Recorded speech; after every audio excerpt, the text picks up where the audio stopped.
11e édition de la revue annuelle des réformes politiques, programmes et projets de l'UEMOA au Mali s'est ouverte hier à Bamako. La rencontre vise à améliorer le niveau et la qualité de la mise en œuvre des réformes communautaires, tout en renforçant le niveau de dialogue et de concertation avec la Commission nationale de l'UEMOA. Elle favorise également la transposition des directives. C'est parti à Tombouctou et à Taoudeni pour la formation de nouvelles recrues de la 3e vague du projet Malidenko. Pendant une douzaine de jours, les participants seront outillés sur l'approche de développement conduit par les communautés pour désamorcer les tensions et de prôner le vivre ensemble. Une fois formée, cette vague aura comme mission la cohésion sociale et le dialogue entre les communautés. Mesdames, Messieurs, bonjour et bienvenue aux informations. Bamako abrite depuis hier la 11e édition de la revue annuelle des réformes politiques, programmes et projets de l'UEMOA. Cette rencontre vise à améliorer le niveau et la qualité de la mise en œuvre des réformes communautaires, favoriser la transposition des directives dans des délais impartis et renforcer le niveau de dialogue et de concertation avec la Commission nationale de l'UEMOA. Les détails avec Mamadou Fane. Instituée par les chefs d'État de l'UEMOA, la 11e revue annuelle des réformes politiques, programmes et projets communautaires de l'UEMOA est un cadre d'échange et de partage des grands chantiers de l'espace communautaire. Cette rencontre vise à accélérer la mise en œuvre des programmes et projets et d'évaluer l'état d'avancement des réformes et projets financés par l'UEMOA en vue de renforcer l'intégration. Depuis son institutionnalisation, la Commission de l'UEMOA et les États membres de l'Union ont enregistré des avancées significatives dans les processus d'intégration régionale, grâce à la mise en œuvre concrète des différents chantiers communautaires. Il convient également de souligner que les dernières éditions ont suscité un réel engouement et une forte adhésion au niveau des États membres.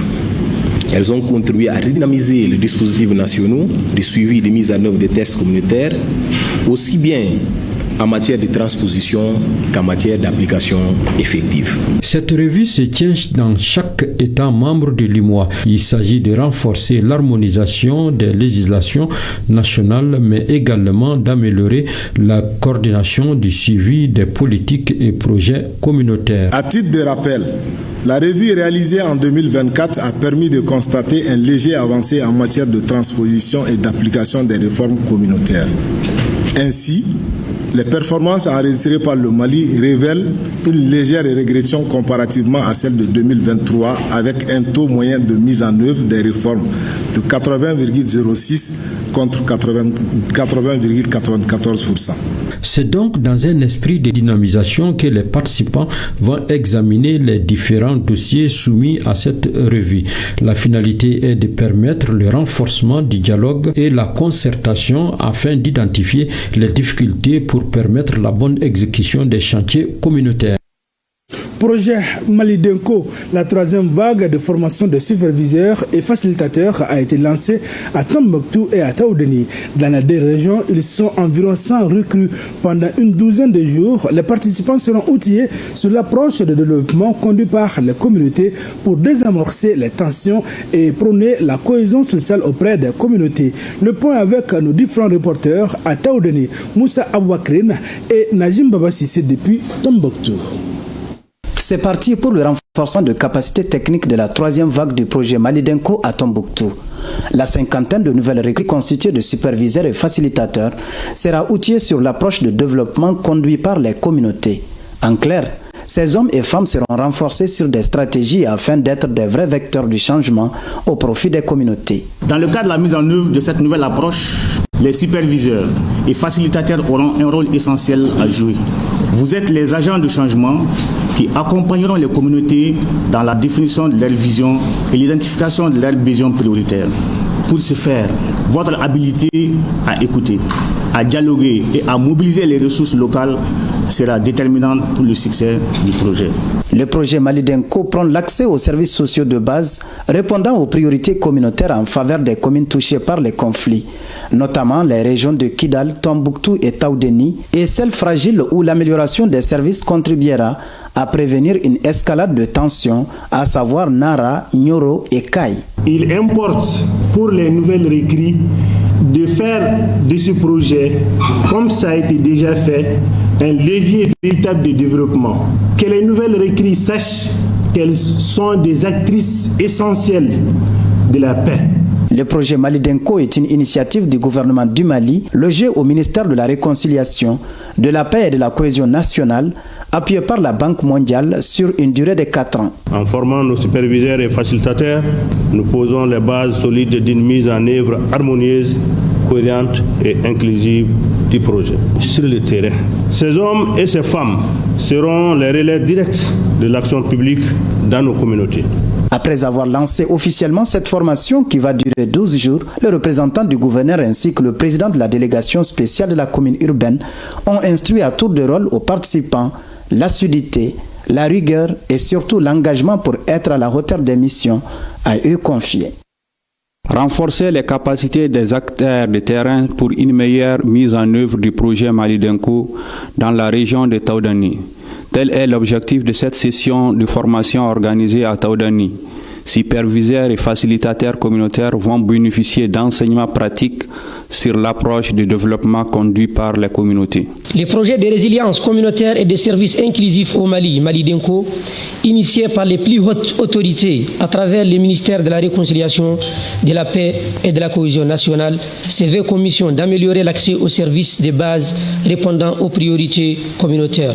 Durant une douzaine de jours, les participants renforceront leurs capacités sur les outils de planification participative, le suivi des activités et l'accompagnement des communautés dans la gestion des investissements.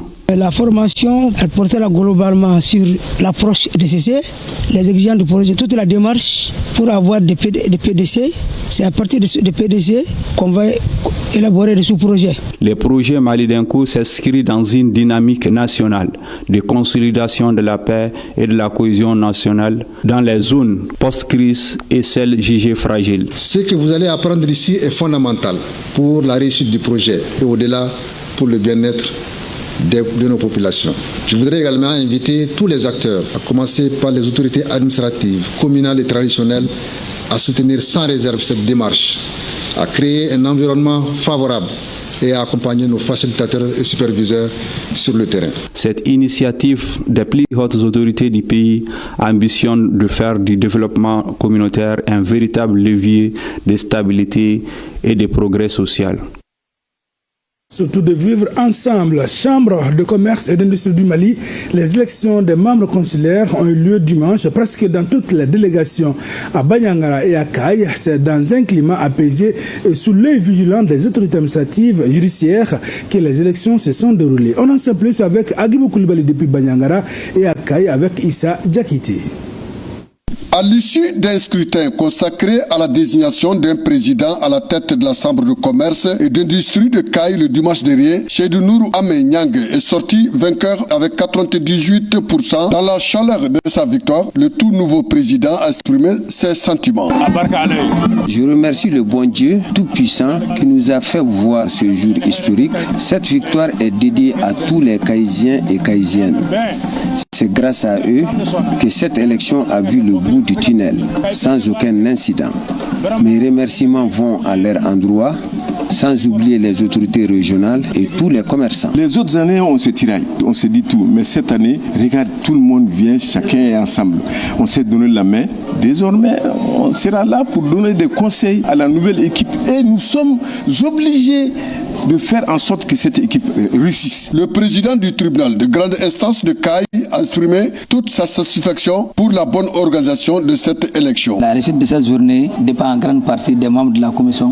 Ils ont travaillé d'arrache-pied pour qu'aujourd'hui soit. La réussite aussi dépend en grande partie de l'accompagnement des acteurs qui sont les commerçants eux-mêmes, les industriels, les agents du service qui ont pleinement joué l'apaisement. Parce qu'aujourd'hui, si l'élection a été une réussite à Kaï, c'est parce que le consensus a prévalu. Donc nous saluons cet esprit de maturité des commerçants et des industriels de Kaï. Dès l'ouverture des bureaux de vote, les représentants de l'administration, de la justice et des collectivités territoriales ont tenu à marquer leur présence, traduisant ainsi leur engagement à garantir la régularité du processus électoral. 3 sections étaient concernées par cette consultation consulaire. Industrie, 9 inscrits, dont 6 relevant de l'impôt réel, 4 votants. Commerce, 118 inscrits, dont 11 à l'impôt réel, 118 votants. Service, 24 inscrits, dont 7 à l'impôt réel et 7 votants, dont 2 relevant de l'impôt réel. Au total, 2 listes étaient en compétition. La liste A a obtenu 3 suffrages contre 115 voix pour la liste B. Sur 118 suffrages exprimés, avec 4 bulletins nuls. À l'issue du dépouillement, la liste B a été déclarée largement victorieuse. C'est un honneur et une responsabilité partagée pour nous d'avoir pensé à nous par les plus hautes autorités pour la relance et la première base, penser aux commerçants pour vraiment booster non seulement l'économie locale, mais penser à harmoniser vraiment les revenus de la région tout en mettant en jeu les compétences des uns et des autres. Le vote, depuis 8 heures, le vote s'est très bien passé. Le départ comme jusqu'à la fin. Donc les votants sont venus massivement voter. Parce que c'est une première à Banyangara. Donc notre première expérience, il faut bien le faire avec l'ensemble de toute la population. Le conseiller aux affaires économiques et financières du gouvernorat a souligné l'importance de cette mobilisation institutionnelle. Les hautes autorités ont voulu vraiment que chaque région puisse avoir son propre président régional de CECIM. On félicite beaucoup les hautes autorités et nous les encourageons dans tout ce qu'ils sont en train de faire. Ce scrutin permet ainsi de doter la région de Badiangara de 6 représentants consulaires appelés à porter la voix du tissu économique local. Leur prochaine étape sera l'élection en leur sein du président de l'Assemblée consulaire régionale. À Kati, le collectif pour la défense des militaires, CDM, dans un élan de solidarité, a offert des dons aux blessés de guerre. Le don est composé de vivres et de sucre et d'huile, compte rendu Draman Sanogo. En ce mois sacré de Ramadan, la solidarité va au-delà de la rhétorique. Elle se chiffre et se pèse. 4 tonnes de riz, de sucre et 30 bidons d'huile ont été mobilisés par le collectif pour la défense des militaires pour soutenir ceux qui ont payé le prix fort pour défendre la patrie. À ce mois de Ramadan, on remercie les donateurs CDM pour ces grands gestes. Vous avez fait plus d'un don. Vous avez donné votre jeunesse. Vous avez donné votre force. Vous avez donné votre chair pour que notre drapeau flotte, pour que notre peuple vive, pour que notre nation reste debout. Les élans de générosité se multiplient pendant le Ramadan, mais ce geste se distingue des autres, car il cible des soldats dont le sacrifice mérite une attention toute particulière. Le comité pour la défense des militaires a vu juste en ciblant les blessés de guerre, ceux-là qui ont versé leur sang pour la cause de la nation. Ce n'est pas un choix inutile. Ce don qui intervient à ce mois sacré de Carême revêt une signification toute particulière. Le mois de Carême est un temps de partage, de compassion et de solidarité envers les plus vulnérables. Un geste plein de sens qui traduit la reconnaissance d'une nation envers ses héros meurtris. Parce qu'en cette période de partage, chaque sac offert, chaque bidon tendu, en direction de ces soldats véhicule un message clair. Leur sacrifice ne sera jamais vain. La Direction nationale de l'assainissement, du contrôle des pollutions et des nuisances a lancé mardi dernier au centre de formation des collectivités territoriales de Kati l'atelier national sur le bilan des activités de 2025 et au programme de 2026. Objectif, mesurer les résultats, corriger les insuffisances et fixer de nouvelles orientations pour lutter efficacement contre les pollutions et les nuisances. Sénéki Diara pour le compte rendu. Corriger les insuffisances et fixer de nouvelles orientations pour lutter efficacement contre les pollutions et les nuisances. C'est le pari que la Direction nationale de l'assainissement et du contrôle des pollutions et des nuisances attend gagner.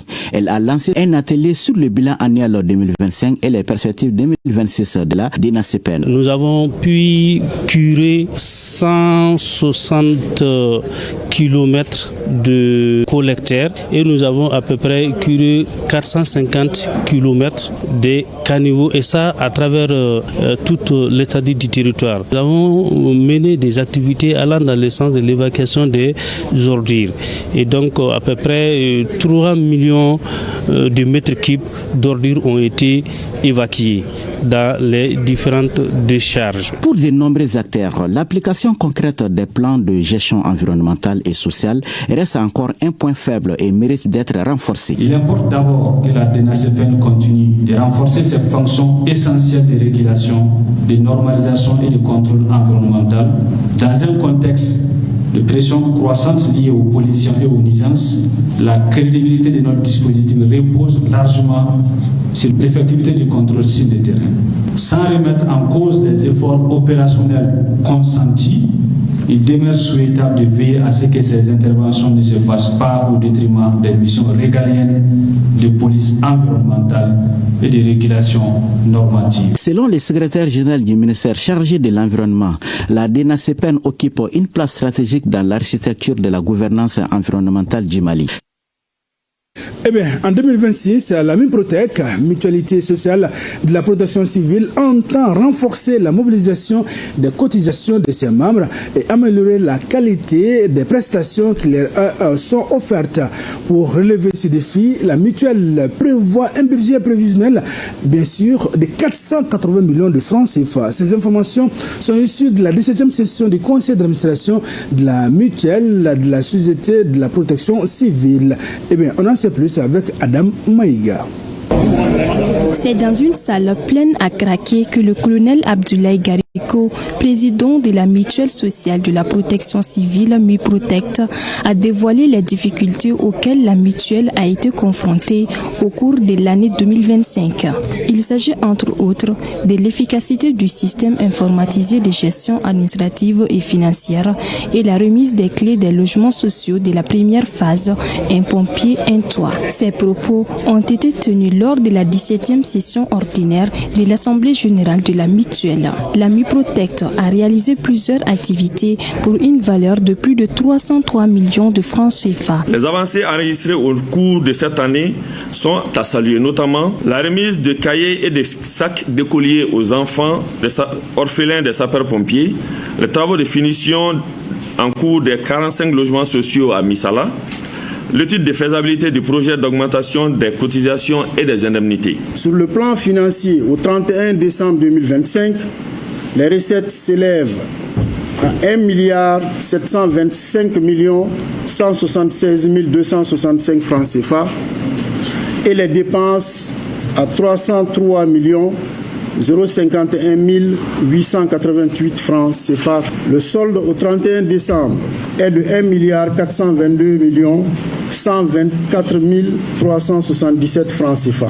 Pour l'année 2026, la mutuelle place son action sous les signes de la consolidation des acquis et de l'amélioration des prestations offertes aux membres. Le budget prévisionnel s'élève à 480 millions de francs CFA. Les travaux de ce conseil d'administration vous offrent l'opportunité d'examiner la lucidité des défis actuels de votre mutuelle, de prendre des décisions stratégiques adaptées et de définir les orientations claires pour l'avenir. Avec cette nouvelle orientation stratégique, la MIPROTEC entend renforcer la confiance de ses membres et améliorer l'efficacité de ses services. En troisième région, malgré les efforts déployés par l'État et ses partenaires, les différentes formes de malnutrition sont au-dessus des seuils de tolérance de l'OMS. Pour inverser cette tendance, les parties prenantes se concertent en vue d'une coordination efficace et efficiente des interventions sensibles à la nutrition. Elles doivent doter la région d'un comité régional multisectoriel assorti d'une feuille de route conforme aux réalités des populations. La correspondance de Moussokoro Sérémé et Suleiman Bamba. C'est une étape stratégique dans la consolidation des acquis et l'harmonisation des actions communautaires en faveur de l'amélioration de la survie et du développement du couple mère-enfant. Et c'est autour du slogan fédérateur « Ensemble, aidons nos communautés à adopter des comportements favorables à la bonne alimentation » que les acteurs institutionnels et partenaires engagés dans la lutte contre la malnutrition se mobilisent pour poser les bases d'une coordination multisectorielle dans une région encore confrontée à d'importants défis nutritionnels. Pour la pérennisation de ces actions au nouveau cercle, il était impératif de mettre en place un comité régional de coordination des plateformes dans le cadre de la lutte contre la malnutrition. C'est pour que tous les différents acteurs mettent en commun leurs efforts pour qu'il y ait une synergie d'action et de lutte contre la malnutrition dans la région. Les données de l'enquête SMART montrent une augmentation de la prévalence du retard de croissance de 22,5 à 34,1% et de 8,2 à 9,4% pour la malnutrition aiguë, dont 1,1% de sévère entre 2023 et 2024. Afin de minimiser les répercussions de cette situation persistante, cet organe jouera un rôle fédérateur et permettra à coup sûr à contribuer à atteindre les résultats tangibles pour un développement holistique de chaque enfant.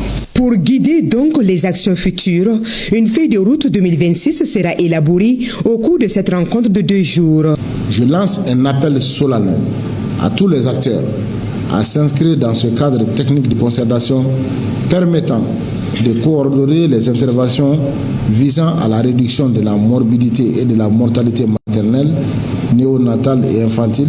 Une dynamique collective est désormais engagée avec un espoir partagé, celui de voir reculer durablement ces mâles du siècle et offrir aux couples mère-enfant un avenir en meilleure santé. Mesdames, Messieurs, c'est la fin de ce journal. Merci d'avoir été de nôtres. Passez d'excellents moments de télévision en compagnie des programmes de OATM 1. À très vite sur nos antennes, Inch'Allah.